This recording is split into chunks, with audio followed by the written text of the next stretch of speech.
Hi friends, சுவையான சாம்பார் சாதம் எப்படி செய்யலான்னு பார்க்கலாம் வாங்க.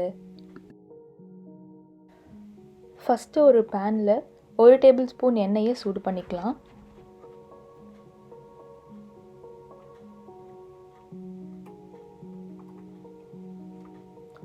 எண்ணெய் சூடானதும் அதில் கடுகு சேர்த்துக்கலாம்.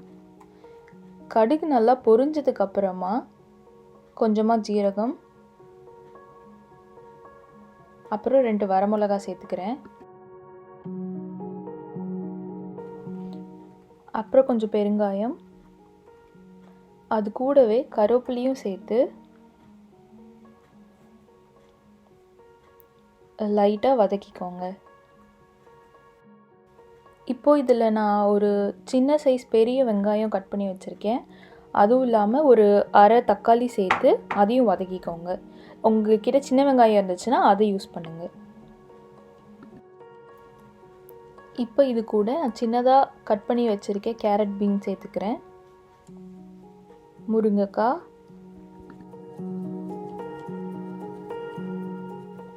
ஒரு கத்திரிக்காய் சேர்த்துக்கிறேன். அது கூடவே சின்னதாக கட் பண்ண உருளைக்கிழங்கு,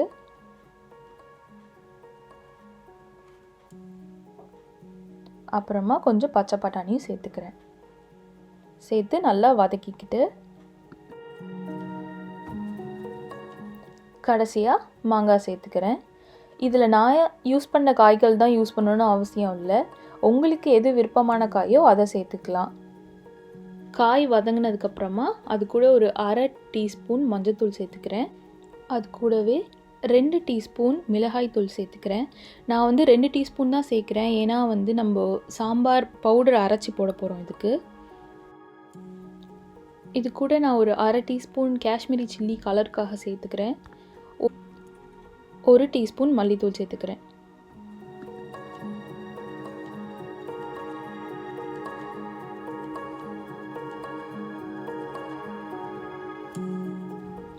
காய்க்கு தேவையான உப்பு சேர்த்துக்கிறேன்.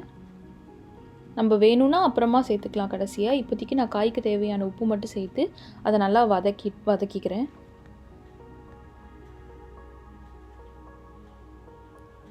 காய் வதங்கினதுக்கப்புறமா அதை ஒரு மூடி போட்டு மூடி வச்சுருங்க.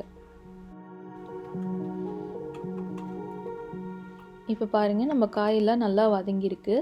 இந்த ஸ்டேஜில் நான் ஒரு சின்ன சைஸ் எலுமிச்சப்பழம் அளவுக்கு புளி கரைச்சி வச்சுருக்கேன். அதையும் சேர்த்துடலாம். இது கூட லேசாக வதக்கிட்டு இந்த புளி வாசனை போகிற அளவுக்கு நல்லா கொதிக்கணும். இது அதிலே காயும் வெந்துடும். அதனால் இதை நம்ம இப்போது ஒரு 5லேருந்து 10 நிமிஷம் வரைக்கும் ஒரு மூடி போட்டு வேக வச்சிடலாம். இப்போ பாருங்கள், நம்ம காயெல்லாம் நல்லா வேக ஆரம்பிச்சிருச்சு. இந்த ஸ்டேஜில் கொஞ்சம் தண்ணி சேர்த்துக்கிறேன் நான்.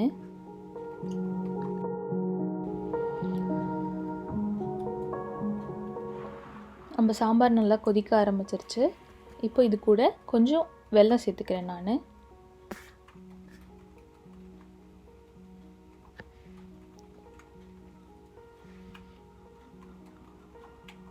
பாருங்கள், நம்ம காயெல்லாம் நல்லா வெந்துருச்சு. இந்த ஸ்டேஜில் நம்ம ஃப்ரெஷ்ஷாக அரைச்சி வச்சு சாம்பார் பவுடரை சேர்த்துக்கலாம். இந்த சாம்பார் பவுடரோட ரெசிபியை நான் டிஸ்கிரிப்ஷனில் அதோட லிங்க் கொடுத்துருக்கேன். இப்போ நான் ஒரு 3 டீஸ்பூன் சாம்பார் பவுடர் சேர்த்துருக்கேன். உங்களுக்கு ஃப்ளேவருக்கு ஏற்ற மாதிரி நீங்கள் சேர்த்துக்கோங்க.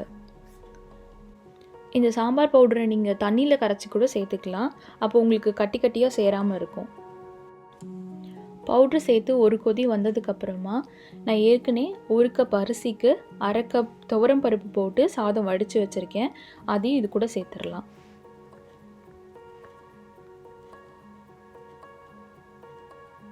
நல்லா கிளறி விட்டுருங்க.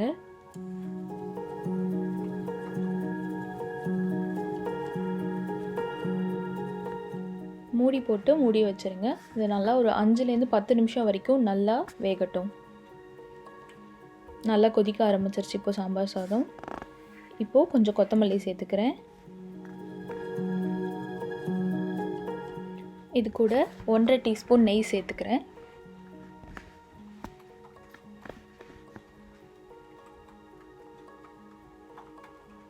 நல்லா கிளறி விட்டுருங்க. இதில் தண்ணி இருக்கிற மாதிரி இருந்துச்சுன்னா கொஞ்சம் நேரம் மூடி போட்டு இன்னும் கொஞ்சம் நேரம் வேக வச்சுருங்க. அவ்வளோதாங்க, சுவையான சாம்பார் சாதம் தயார்.